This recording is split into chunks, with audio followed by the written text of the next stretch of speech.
Everything good that's ever happened to me came out of helping others. Buy this or I'll kill you.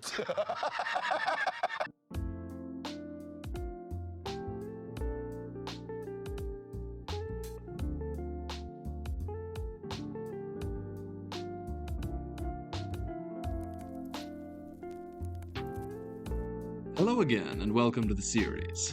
I'm your host, and today we're looking at 1944's stone cold classic and the highlight of the package film era, The Three Caballeros. This script was written by Damien. I do, however, have a head. It's attached to my body, it is me. So thank you, Damien. It'll still be me. If you're new here, welcome for the first time of, I hope, many. And if you're returning, I thank you once again for your continued patronage.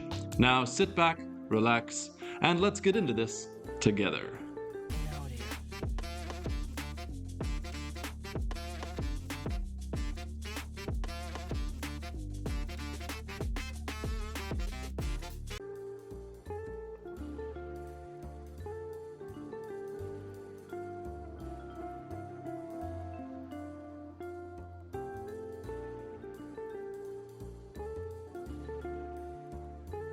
This is Disney's first sort of, quasi-sequel. Kind of, sort of, type of? Which one should I use? It's perhaps more accurate to call this follow-up to Saludos Amigos that film's sibling, rather than a traditional direct sequel to it. While both Saludos Amigos and Fantasia before it contained live-action and animated sequences back-to-back, The Three Caballeros was the first time that Disney attempted to portray live-action actors and animated characters interacting together on screen in any of his full-length films, making this a major milestone in both Disney's history and animated cinema's history as a whole. Now, there was one spot in Fantasia where Mickey Mouse comes out in silhouette to shake Leopold Stokowski's hand and is voiced by Walt and congratulates Stokowski, but that is a very much more primitive version of the technology that we're seeing on display in The Three Caballeros and the techniques. And they had developed a lot more techniques in the 4 years between those movies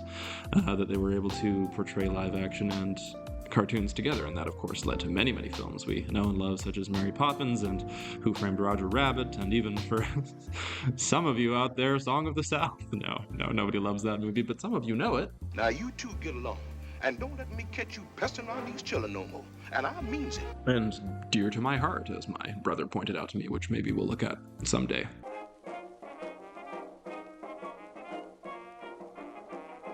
Unlike its sister film, Saludos Amigos, The Three Caballeros does have a plot of sorts, or at the very least, a pretty hefty framing device. To celebrate the 10th anniversary of Donald Duck in the real world, Disney chose to have Donald's friends in Latin America send him a box of presents for his birthday on Friday the 13th of all days. In the box, he finds 3 wrapped presents. He selects one and opens it, finding it to be a projector and films for him to enjoy. These are what will become the shorts that make up the movie as a whole. I find this framing device to be quite charming. I really enjoy Donald as a lead character, and I love how Disney Animation used this opportunity with their own iconic bird character to explore birds from places all over the world, but especially those from the countries of Latin America. Bird Talk, your weekly fine-feathered feature that helps you get more birds more often for more fun. Side note, but I love the music that plays under Donald setting up his projection screen. It's so jaunty and silly.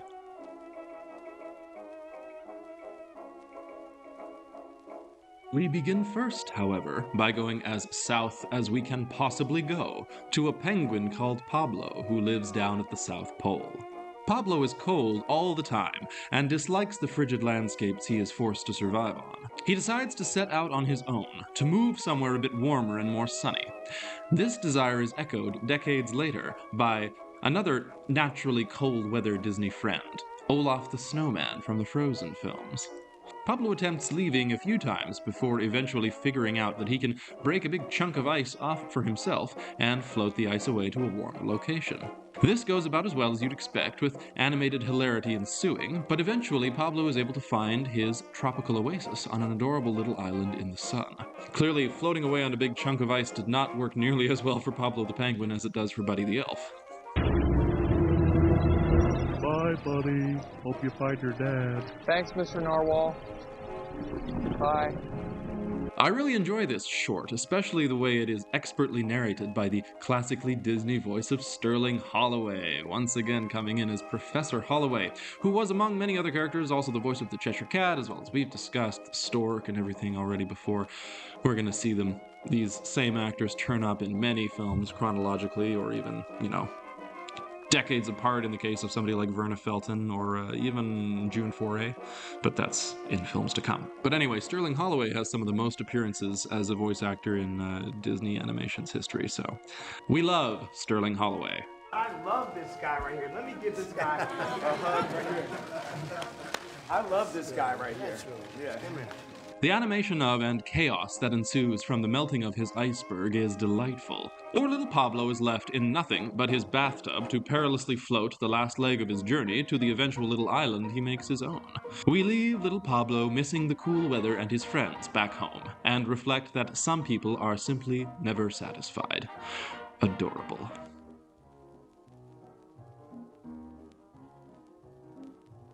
In the next segment, we get a pastiche of information about various birds from different parts of South America, including the Anambi Preto, the Arapapa, and the La Tierrita birds. Or the elongated membrane of the peafowl, like a crest feather on a cockatoo or maybe a rose-breasted cockatiel.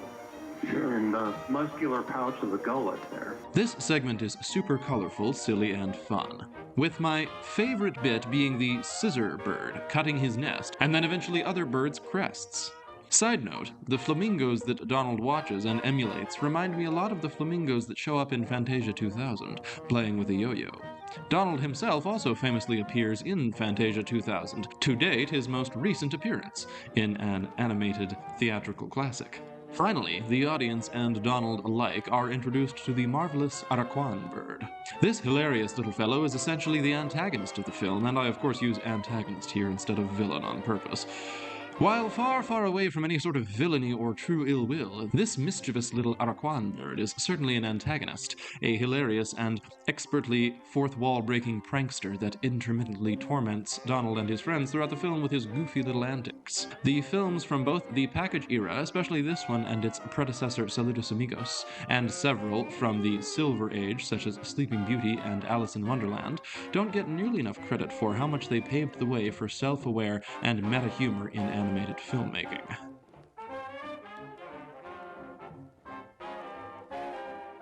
In this third segment, Donald's movie present shifts the perspective of a man narrating a story from his childhood, where he discovers and befriends a donkey with the wings of a condor in Uruguay.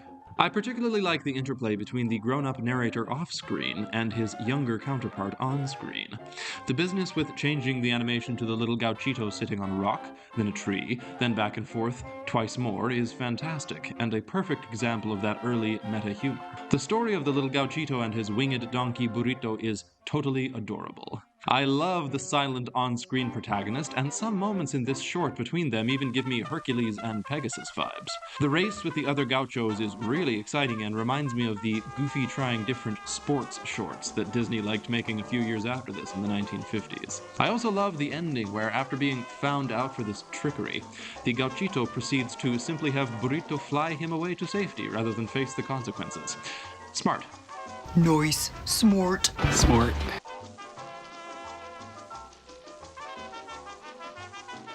We are next presented with the charming emerald gleam of our favorite Disney parrot, Jose Carioca, who appears to Donald in miniature form out of the educational book he has given to the duck as a birthday gift.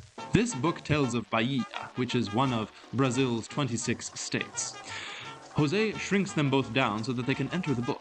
Donald and Jose meet up with several of the locals who dance a lively samba, and Donald ends up pining for one of the locals, Yaya, the cookie-selling girl, but fails to woo her and gets jealous of another man instead. The locals and Yaya sing a song, Os Quindins de Yaya, during which Donald unsuccessfully shoots his romantic shot. Not totally unsuccessfully, however, as just before she leaves, Yaya picks Donald up and kisses him away from the camera. There is some prime 1940s crack-smoking Disney going on in this one after Donald is finally kissed, but that is still merely just a taste of the Disney crack yet to come in this era and in this film. You smoke crack, don't you? You smoke crack, don't you? Look at me, boy! Don't you smoke crack! After the song, Donald and Jose leave the book. Os Quindins de Yaya was written by Ari Barroso and first released in 1941. Unlike Barroso's other song to be featured in the film, Os Quindins de Yaya was left in its original Portuguese. The song is sung by Aurora Miranda in the film, the equally marvelous and talented sister of Carmen Miranda. The short ends with the book closing on all of Bahia, even the buildings themselves dancing and shaking to the beat.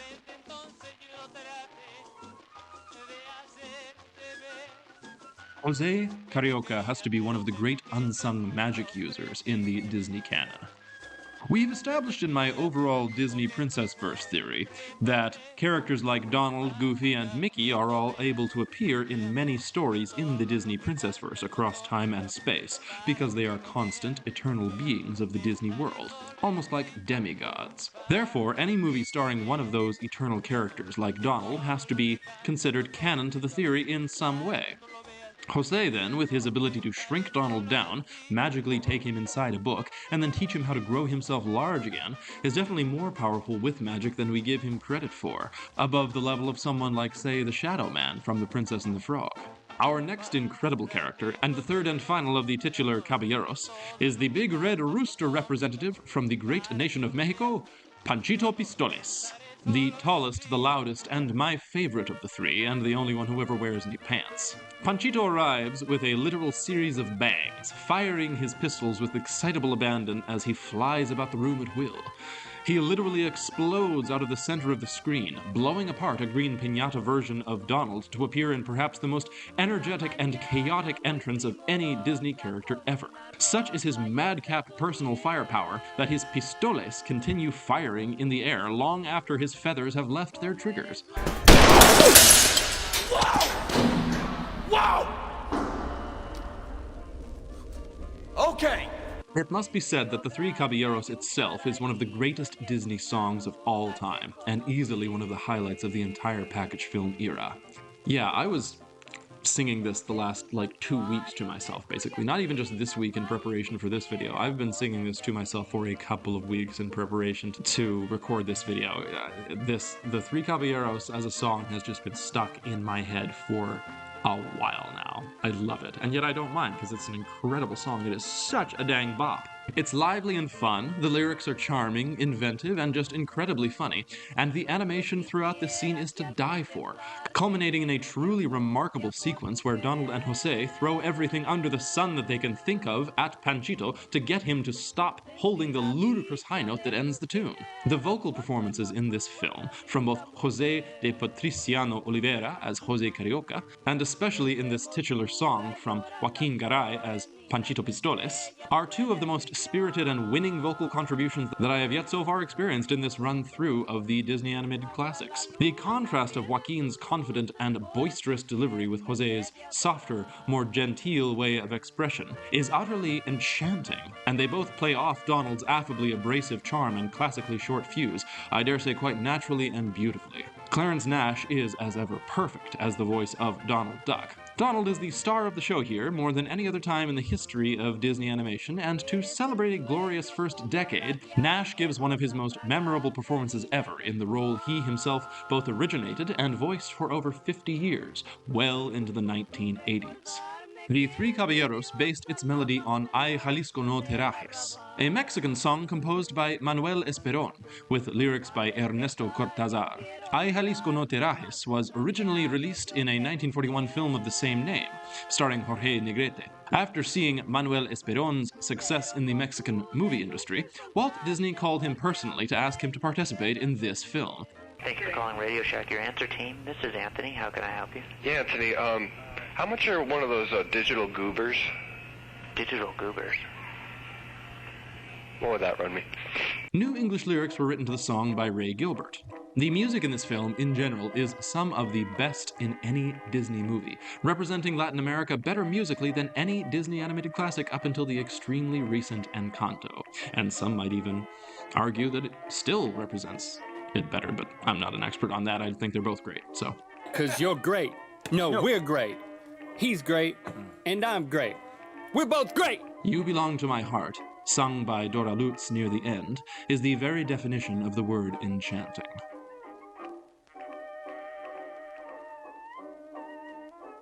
After the title song, Panchito tells a story about the importance of the piñata to Mexico. The story is brief but charming, animated with longer-held still images and a different art style to the rest of the film. It's a sweet, quiet moment in a fairly raucous film overall. After the story, Panchito tells Donald to break the piñata, blindfolding Donald and then pranking him before the piñata is at last busted wide open. After Donald smashes the piñata, many gifts from Mexico spill forth. And we are treated to, from a magic book, another song and montage about the beautiful nation from which Panchito hails.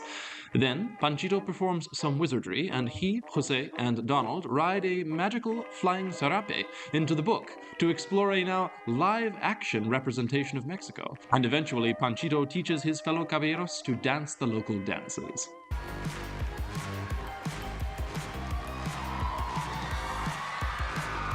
Donald eventually dances with and attempts to charm a beautiful Mexican girl, before being whisked away on the magical sarape once again. This second flirtation scene leads directly into a 15-minute sequence that could be described as an extremely horny Donald Duck is serenaded by a beautiful woman with her live-action head coming out of an animated flower, eventually navigating himself through the most crack-smoking of all 1940s crack-smoking Disney, culminating in a chorus line of dancing cacti, and Jose and Panchito setting fireworks off up Donald's ass. No, really, that's exactly what happens. Yeah. Weird. If that doesn't sound like a good time, I don't know what crack you've been smoking, but it's clearly not Disney's. You smoke crack, don't you? Seriously, I probably shouldn't find horny Donald Duck this charming, but I have to admit I kind of love him. The end of this movie is so silly, but I end up totally enjoying it, both because you can tell that the live-action actresses had a fantastic time filming their parts of it, and because Donald's incorporation into the live-action footage with the girls is incredibly impressive for its time, given that this is within the very origins of the technique itself.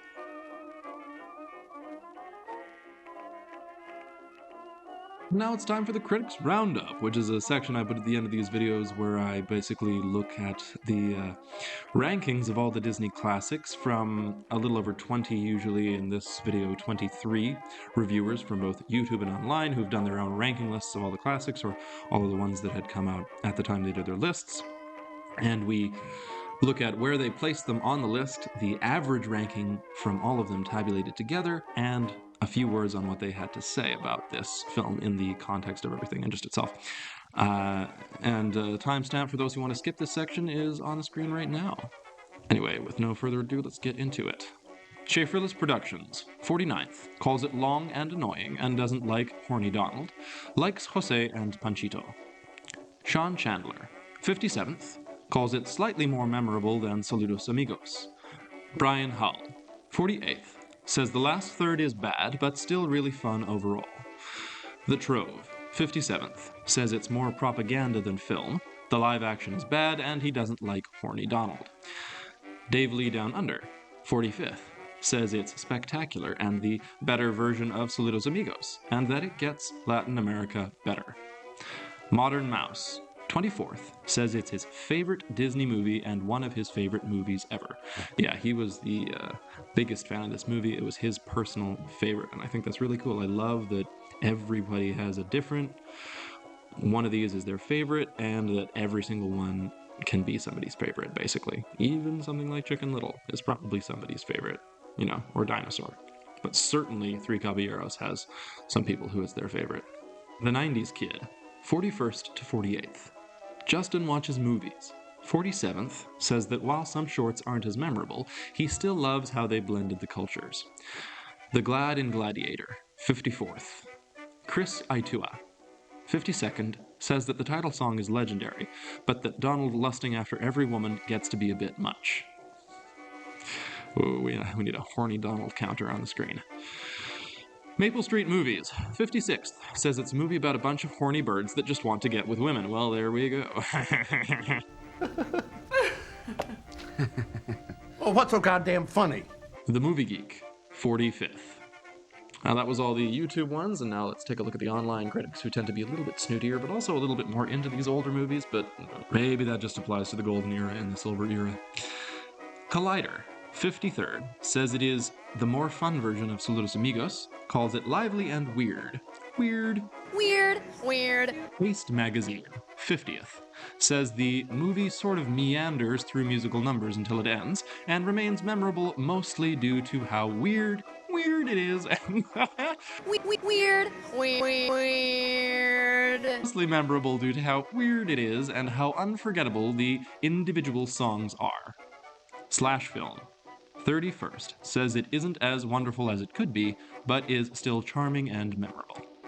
Hollywood.com, 34th, says that watching Donald Duck learn to samba is more entertaining than you'd expect. My SF Reviews, 36th. Cinema Blend, 44th, says that Donald's lust is disconcerting, but that it's worthwhile and you might learn something from the segments. The Playlist, 45th, says it's uneven, but that it's more coherent and satisfying than most of the other anthologies. Unshaved Mouse, 47th, says, didn't like this one. Not going to lie. Some very good shorts in the beginning, but it really falls apart towards the end. When the segments aren't overlong, they're just aggressively, almost obnoxiously bizarre. Screen Rant, 56th, says that the 1944 release is extremely dated, and Disney would never release such a film today. That is why I won't do 2 shows a night anymore, babe. I won't do. Even if it was ambitious at the time and inspired movies that mix cartoon and live action. Noah Fryman, 39th, says Jose and Panchito are classic and often overlooked Disney characters. Darth Docking on Reddit, 45th. 23 reviews, and the highest placement was 24th, and that was from a guy who said it was literally his favorite Disney movie, favorite Disney animated classic of all, of his personal favorites. But that he would put it 24th more, objectively in his list. Anyway, so highest placement 24th, which was the only placement in anybody's top half or top 30. There was one 31st placement. And I'll give you a hint at my ranking list before I drop it eventually right now. Yes, the Three Caballeros is in my top half. So, controversial opinion there. It was an average ranking of 46th out of the 60-ish that people were usually ranking. So 46th, that's a couple higher than Saludos Amigos as you're seeing on screen right now. And it is 6th out of 7th as you're obviously seeing on screen right now. Just a little bit above Saludos Amigos. I'd say that like 2/3 of those people, I think, ranked it slightly higher than Saludos, and some of them ranked it like a little bit higher, and then a few people ranked Saludos a little bit higher. But in general, they were ranked very close to each other, basically, obviously.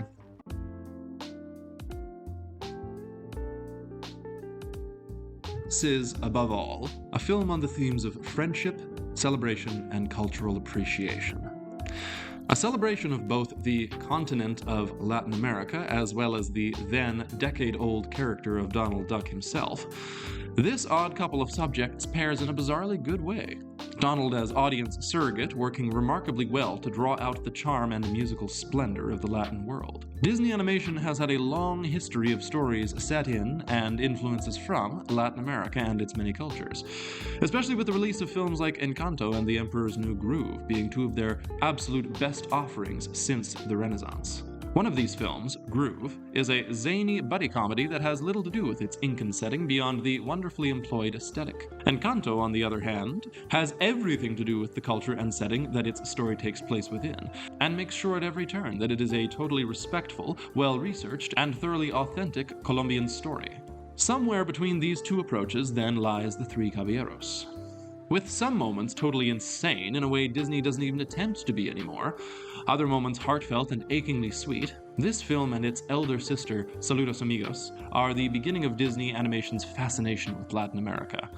And I must say, 8 decades after its release, The Three Caballeros stands as the crowning achievement of the package film era as a whole. This film has everything you could possibly want for what it is trying to deliver to you. Timeless humor, color, music, dancing, romance, beautiful locations, and incredible iconic characters, as well as cutting-edge animation techniques. The Three Caballeros stands as the true pinnacle of a very unusual second era in the history of Disney animation. This film defines the package film era better than any of its counterparts, so much so that its very framing device is a mini meta representation of the concept of the package film. Donald receives several different short films all together, along with a film projector. In this film, audience and main character are both witness to a literal package of films in the form of Donald's big box of birthday gifts. And then I'll mail that box to myself, and when it arrives, I'll smash it with a hammer. If that doesn't sound like a good time, I don't know what does.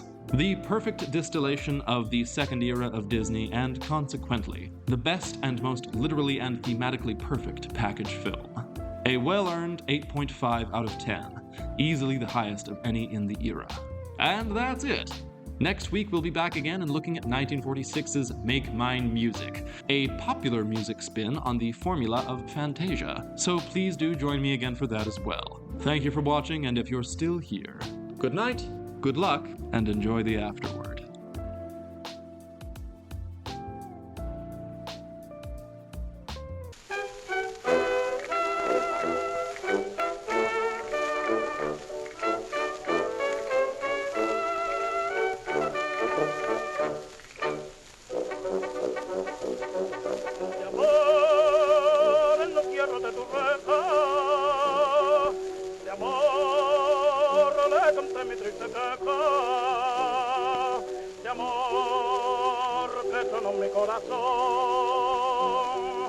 Diciéndole así con su dulce canción, amapola, lindísima amapola, será siempre mi alma tuya sola. Yo te quiero, amada niña mía, igual que ama la flor la luz del día. Amapola, lindísima amapola, no seas tan engarrada, llámame.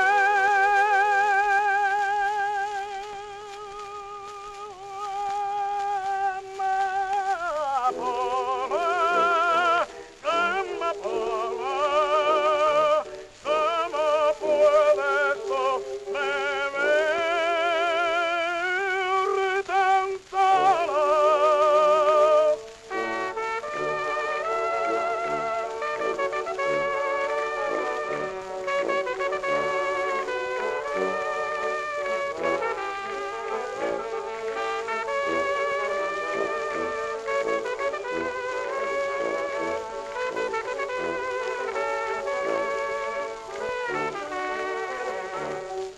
Amapola, lindísima amapola, no seas tan ingrata, llámame.